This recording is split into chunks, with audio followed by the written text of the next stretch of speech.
Subscribe करें, घंटी को दबाना ना भूलें। अस्सलाम वालेकुम, नमस्कार, जय भीम।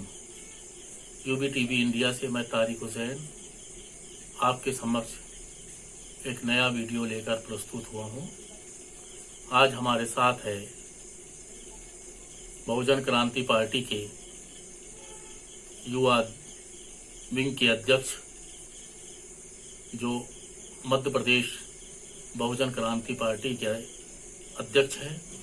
उनकी प्रेस वार्ता आज की वीडियो में आपको हम दिखाएंगे। कृपया अंतिम समय तक बने रहें और जानिए बहुजन क्रांति मोर्चा के विचारों को। करण नकपुरे जी, आप पॉलिटिकल लाइन में हैं। अभी वर्तमान में आप बीडीसी हैं, ब्लॉक डेवलपमेंट काउंसिलर, और उसके बाद आपका अपना संगठन है बहुजन क्रांति मोर्चा, जिसके युवा अध्यक्ष भी हैं।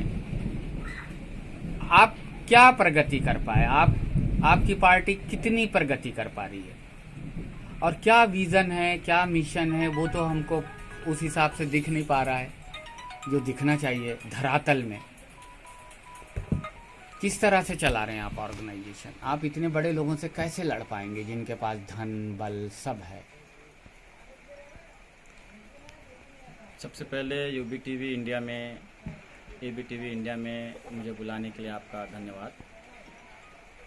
आपका सवाल ये है कि आप जनपद सदस्य हैं, बीडीसी हैं, तो जनपद सदस्य होने के नाते जो हितग्राही मूलक जो कार्य है, जो कि जनपद पंचायत के माध्यम से होते हैं, उन तमाम कार्यों को मैं लोगों से संपर्क कर मैं खुद उनसे संपर्क करके उनकी समस्याओं को पूछकर उनके हितग्राही मूलक जो काम है, मेड़-बंधान बनाना, प्रधानमंत्री ग्रामीण आवास के अंतर्गत मकान स्वीकृत जो है उन्हें समय पर बनाने के लिए उन्हें मार्गदर्शन करना, अगर उन्हें राशि के आहरण में या राशि डालने में, मजदूरी की राशि में किसी प्रकार से कोई दिक्कतें आती तो जनपद में मैं उच्चाधिकारी जैसे कि मुख्य कार्यपालन अधिकारी है, उनसे मिलकर उनकी समस्याओं को मैं दूर करने का काम करता हूँ। रही बात, ये जो काम है ये पंचायत स्तर के काम हैं, ये तो होते रहते हैं, किंतु इससे हटकर भी कुछ काम है। बंटवारा बटांकन है लोगों के, वृद्धावस्था पेंशन है, विकलांग पेंशन है, विधवा पेंशन है, और भी ऐसी बहुत सारी समस्या है। इसके लिए मैं आगे आकर सक्रियता से मैं इसको लोगों को मदद करता हूँ। दूसरी बात, जहाँ तक मेरी पार्टी का सवाल आपने किया, बहुजन मुक्ति पार्टी, और मैं बहुजन मुक्ति पार्टी के युवा प्रदेश अध्यक्ष के रूप में मैं अभी कार्यरत हूँ मध्य प्रदेश में।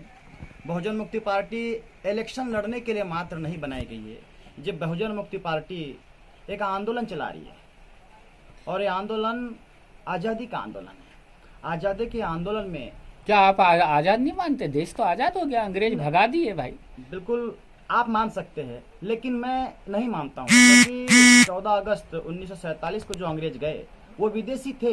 एक विदेशी अंग्रेज भारत से गया, दूसरा विदेशी ब्राह्मण जो कि उड़ीसा का रहने वाला है, वो उस दिन 15 अगस्त 1947 को भारत के संसद पर, भारत के लोकतंत्र पर कब्जा किया, और हम उस दिन आखिरी बार 100% गुलाम हुए। मैं उस आज़ादी को आज़ादी नहीं मानता। आपका मानना यह है कि अंग्रेजों की गुलामी के बाद हम इस देश में देश के ब्राह्मणों के गुलाम हो गए? बिल्कुल बिल्कुल। अंग्रेजों की गुलामी वन फोल्डर थी, वो सिर्फ इस देश में व्यापार करने आए थे, लेकिन ब्राह्मणों की गुलामी मल्टी फोल्डर है।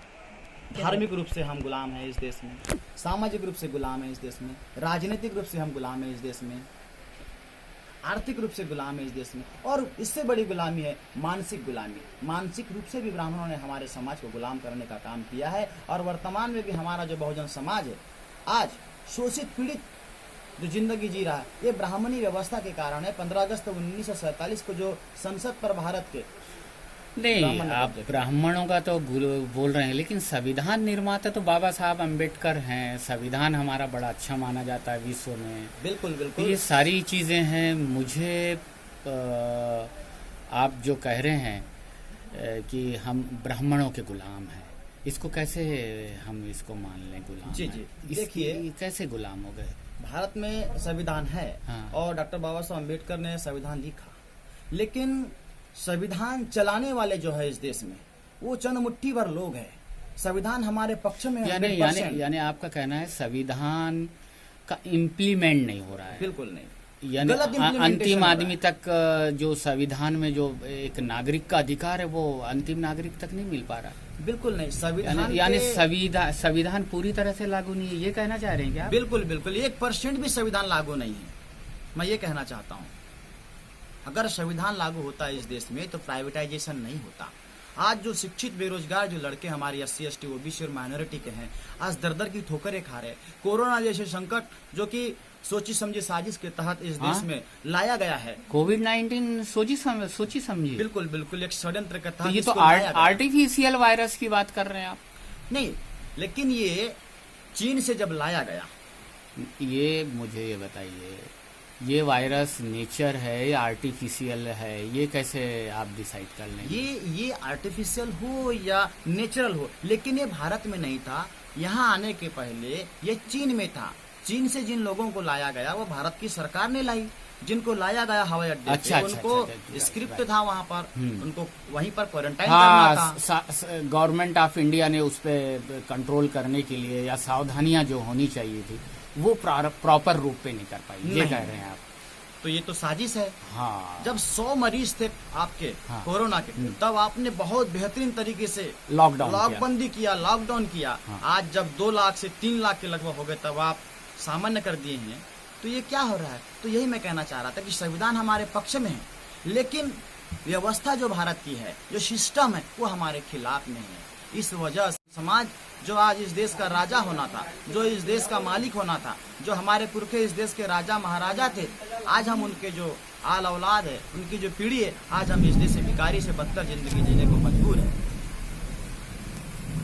तो ये तमाम प्रकार की जो अव्यवस्था है, हमारे साथ में जो अन्याय हो रहा है, इसके खिलाफ में लड़ाई लड़ करके अपने समाज को जागरूक करने के लिए बहुजन मुक्ति पार्टी बनाई गई है। और बहुजन मुक्ति पार्टी के माध्यम से लोगों को समझाकर, उनको जागृत करके, उनकी अपनी आज़ादी का आंदोलन चलाने के लिए एक जन समर्थन हम तैयार कर रहे हैं बहुजन मुक्ति पार्टी के माध्यम से। ये करंट की तरह काम है, ये दिखता नहीं। तो आपकी ये पॉलिटिकल पार्टीज है, तो आप क्या इलेक्शन में नहीं जाते कि आपकी पार्टी? इलेक्शन में जाते हैं हम जरूर, लेकिन इलेक्शन के माध्यम से लोगों को वो सही चीज बताना चाहते हैं कि जनता के साथ में सरकार कौन सा ऐसा सौतेला व्यवहार कर रही है। जनता के साथ में सरकार जनता का वोट लेकर के उनके खिलाफ में जो योजना बना रही है, उस चीज से जागृत करने के लिए हम जा रहे हैं।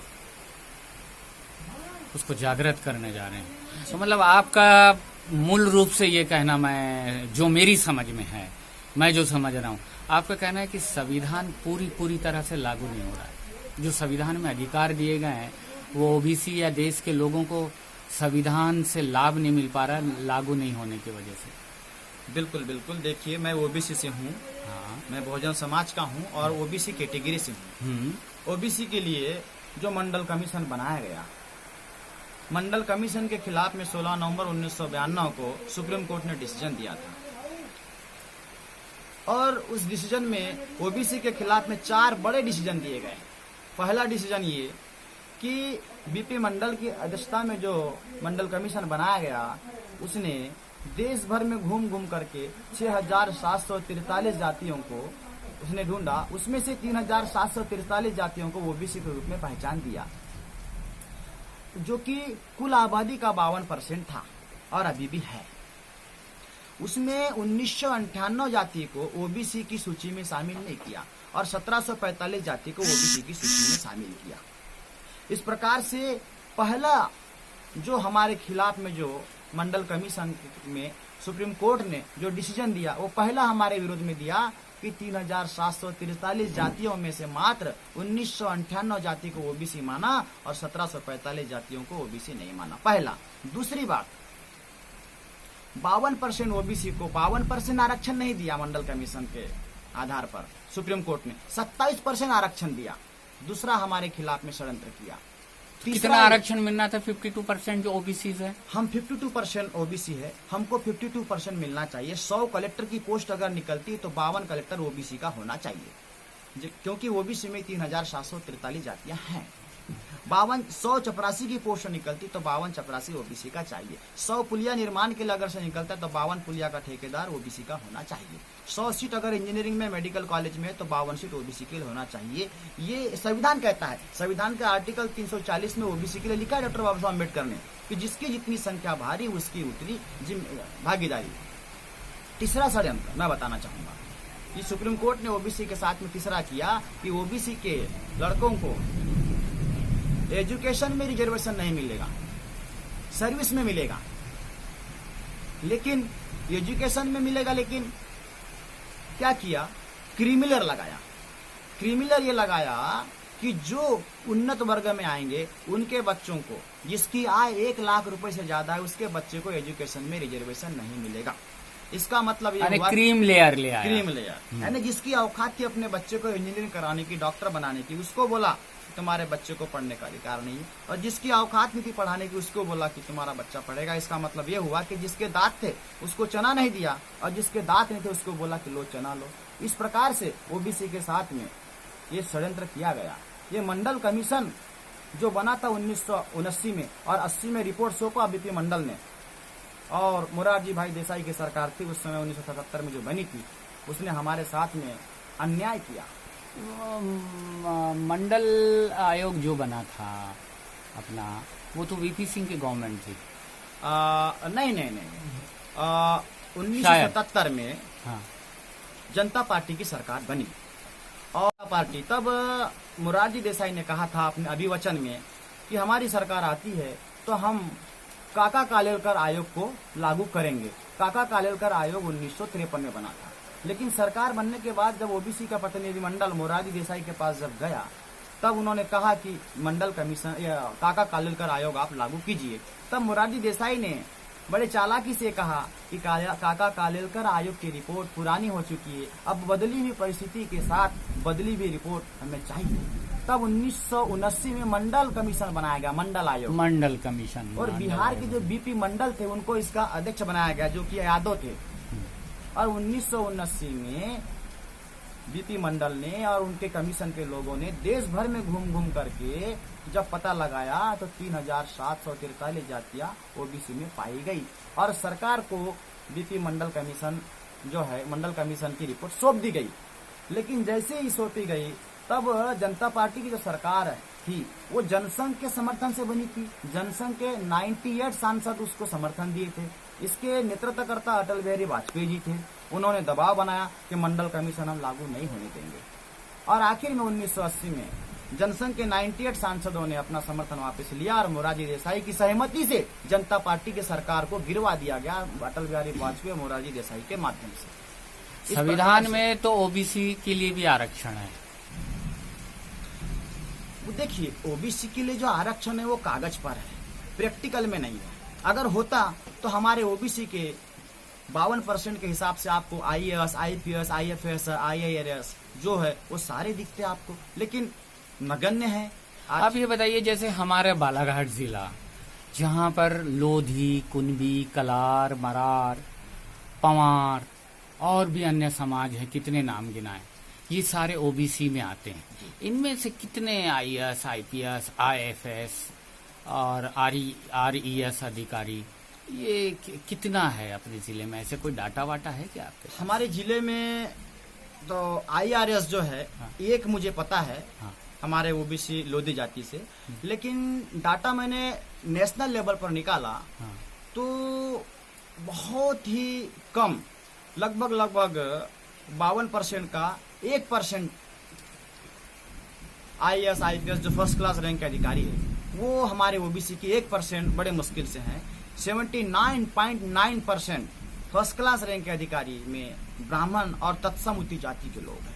79 क्या ओबीसी के लोग मेहनत नहीं करते या प्रतिभा की कमी है? क्या लगता है, क्यों नहीं आ पाते? बिल्कुल सही, ये सही है। बिल्कुल आपकी इस बात को मैं मानता हूँ कि अधिकतर जो ब्राह्मण हैं वो ऑफिसर्स तो हैं, तो मेरा ये मानना था कि बहुत मेहनती होते हैं, लगनशील होते हैं।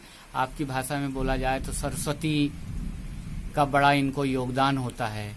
हम शायद इस पॉइंट ऑफ व्यू से सोचते हैं। आपका कहना है कि नहीं, ओबीसी सिस्टम की वजह से नहीं बन पा रहे हैं। ऐसा सिस्टम है जिसकी वजह से ओबीसी के लोग आईएएस आईपीएस ऑफिसर्स या इस जगहों पर नहीं बन पाते। देखिए, सरस्वती की जो बात आपने कहा, शिक्षा की देवी सरस्वती इन्होंने कहा, मैं तो नहीं मानता, किंतु सरस्वती अगर भारत में है और सारे ब्राह्मणों को सरस्वती है, तो फिर कोविड-19 का जो किट बना है चेक करने का, वो भी भारत में नहीं बन पा रहा है। लेकिन ओबीसी को जो अपॉर्चुनिटी मिलना चाहिए, जो अवसर मिलना चाहिए, अवसर की प्रधानता होती है। अवसर मिलेगा भाई, 52% है, 100 में 52% आरक्षित उनके लिए स्थान रख दीजिए, वो खुद अपनी सीट उठा लेगा। लेकिन उनके साथ अवसर नहीं दिया जा रहा है उनको। ओबीसी मेहनत नहीं करता, ऐसा नहीं है, ओबीसी मेहनत करता है। ओबीसी कृषिजीवी जाति के है, ओबीसी उगा सकता है, गेहूं उगा सकता है, प्याज लहसुन उगा सकता है, चना उगा सकता है। क्या ओबीसी पढ़ाई नहीं कर सकता? ओबीसी पढ़ रहा है। लेकिन ओबीसी जो है इस देश में आधी से ज्यादा आबादी ओबीसी की है। अगर ओबीसी पढ़ लिया और पढ़ लिखने के बाद यदि नौकरी में जॉब में जा रहा है तो अपना अधिकार जान लेगा। संविधान में कौन सा अधिकार है? जब अधिकार जान लेगा तो जो ये वर्ण व्यवस्था है, ब्राह्मण क्षत्रिय वैश्य शूद्र 4 वर्ण जो व्यवस्था है, इसमें जो शूद्र जो ओबीसी है वो यहाँ से हट जाएगा। तो ये जो 3 ऊपर में जो है ये धड़ाम से गिर जाएंगे और जो वर्टिकल सिस्टम है वो हॉरिजॉन्टल हो जाएगा। ये ना हो, ये बराबरी की व्यवस्था ना हो, इसलिए जो व्यवस्था जिनकी हाथ में इस देश में है वो लोग ओबीसी को इस प्रकार से बना कर रखे। ये साजिश है। आप इसको साजिश मानते हैं? तो ओबीसी के लोगों में कहाँ जागरूकता है? वो अपना अधिकार कहाँ शासन से लड़के ले पा रहे हैं? कहीं इस तरह के हेजिटेशन नहीं दिखते कि आम लोग इन चीज़ों पे डिस्कशन करें, चर्चा करें। ये सारी चीज़ें तो हमको देखने को मिल नहीं पाती। उसका सबसे बड़ा कारण ये है कि ओबीसी के जिन लोगों को नेता माना गया क्षेत्रीय लेवल पर, जिला लेवल पर, प्रदेश लेवल पर और राष्ट्रीय स्तर पर, वो ओबीसी के नेता नहीं है। वो ओबीसी के सारे लोगों को दाना डालकर ब्राह्मणों की झोली में डालने का, कुटन का काम कर रहे हैं ओबीसी के लोग यहाँ पर। जिनको हमारा ओबीसी अपना नेता मान रहा है, वो नेता नहीं, वो दलाल है, वो स्टूल है, वो पिछलग्गू है ब्राह्मणों के। इस वजह से सही नेतृत्व तो नहीं मिलने के कारण ओबीसी के लोगों में जागृति नहीं आ रही है। अब हम बहुजन मुक्ति पार्टी के माध्यम से ओबीसी के लोगों में जा रहे, हम उनको बता रहे कि हम SC ST ओबीसी और माइनॉरिटी जो कि SC ST ओबीसी से धर्म बदल कर कोई मुस्लिम बने, सिख बने, ईसाई बने, बुद्धिस्ट बने, हम सब एक माँ की औलाद है और हमें इस देश के खानदान के लोग हैं, हम इस देश के वासिंदे हैं, हमें इस देश को लेना है, हमें अपने अधिकार के लड़ना है। अब समय हो चुका है, हम अब अगली बार एक नया वीडियो लेकर फिर आपके सामने प्रस्तुत होंगे। UB TV India news channel आपकी आवाज़ है। इसको लाइक करें, सब्सक्राइब करें और घंटी को दबाना बिल्कुल ना भूलें। शेयर करें और कमेंट बॉक्स में जाकर कमेंट लिखें। धन्यवाद।